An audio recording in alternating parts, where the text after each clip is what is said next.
What's up, y'all? It's Wednesday, the 28th of November. My birthday is in 2 days. Woo, Friday. It's a Friday and it's my birthday. I just wanted to do a quick follow-up video for what the markets are doing. Today is the day that the Fed is going to make their announcements. And, I don't really know what those announcements are going to be. Most likely they'll talk a little dovish, which means they're going to be a little weak and make it sound like they're going to stop raising interest rates and they're going to try to rally the markets. Well, at this point, the markets are rallying. You got the Dow and the NASDAQ up.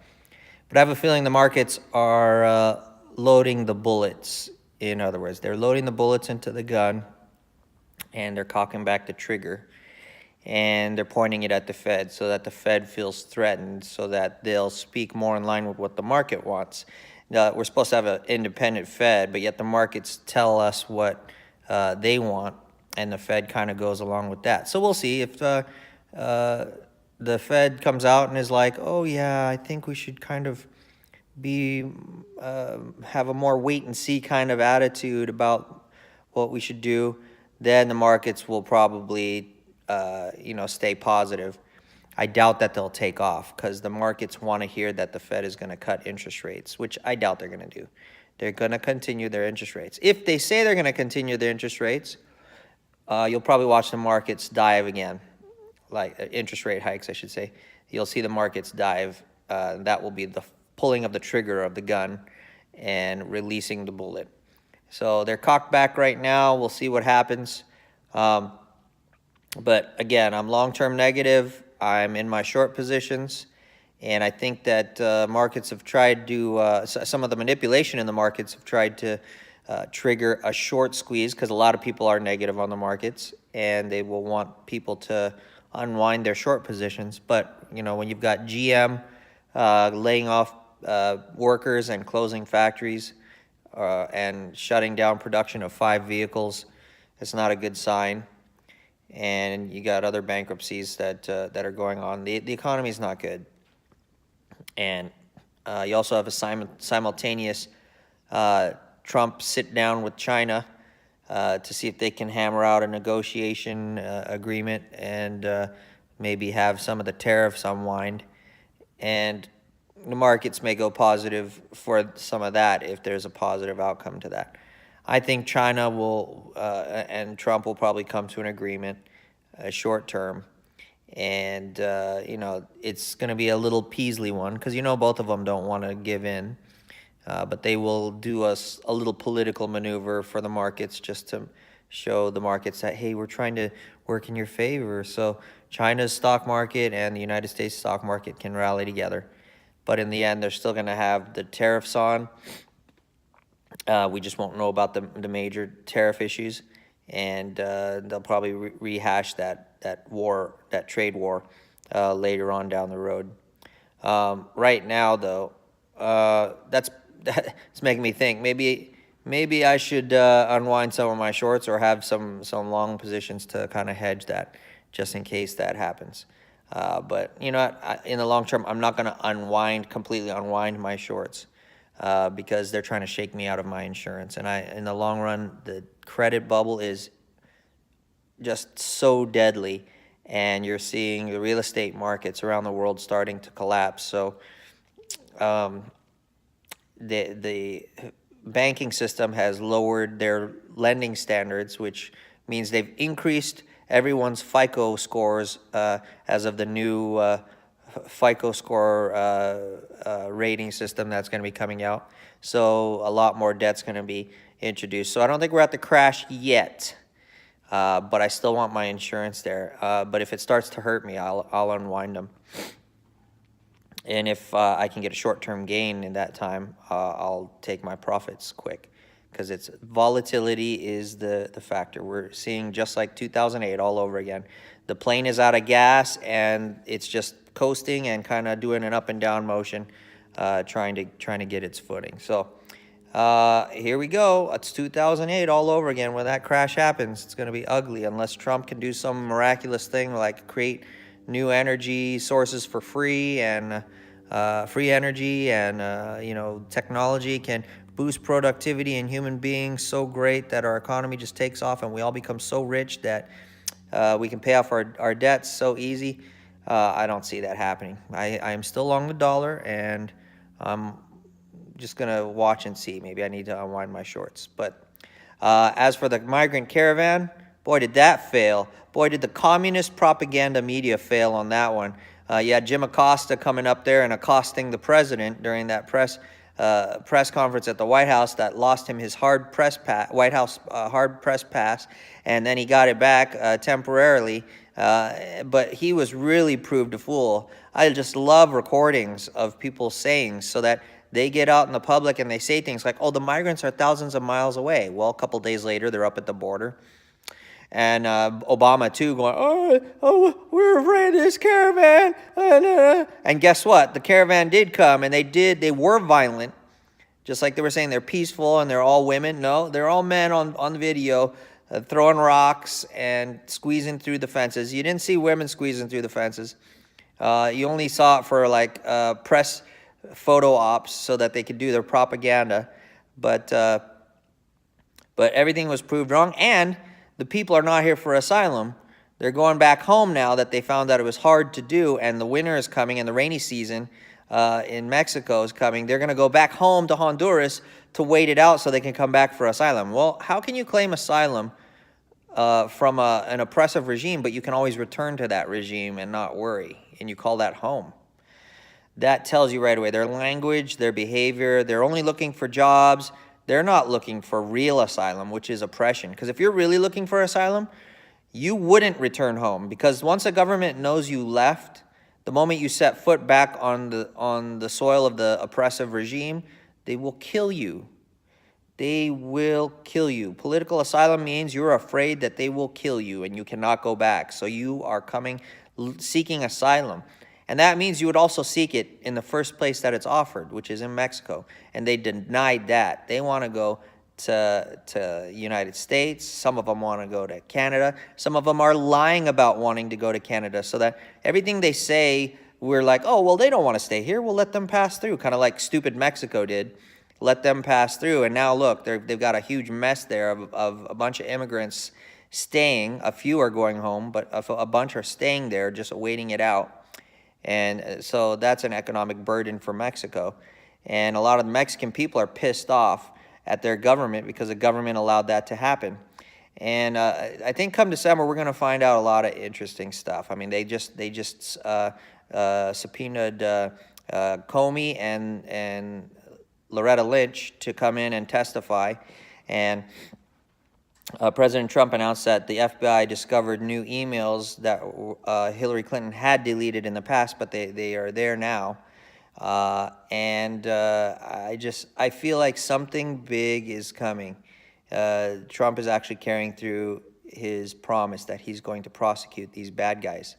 And so, that's why President Obama wanted to have that caravan come, so President Trump would have his hands full and his administration would have his hands full, so he couldn't get any information about him. But I think President Obama, the Clintons, the Comey, Loretta Lynch, all these rats are starting to get discovered, and we're going to have some fun times as they talk about the FISA declassification and open up information about all these people who were wiretapping President Trump before he was even in government, when he was just a citizen like all of us, which is illegal.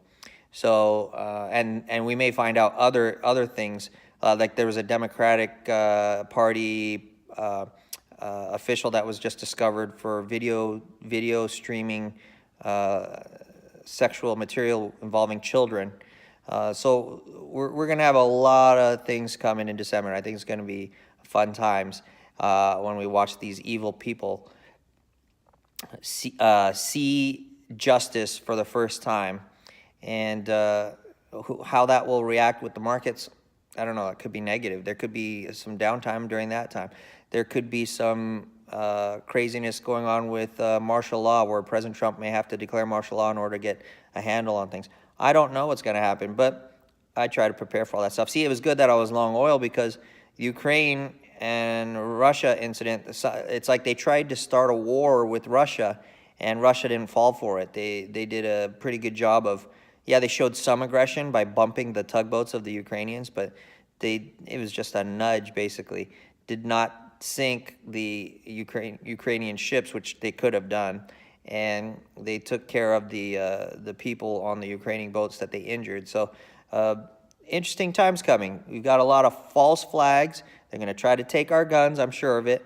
They're going to try to do all kinds of stuff. They're going to have shootings and things that, it'll just be so coincidental that you'll have shootings, and you may have oil problems, like a tanker will sink, an oil rig will go up in flames, a pipeline will explode.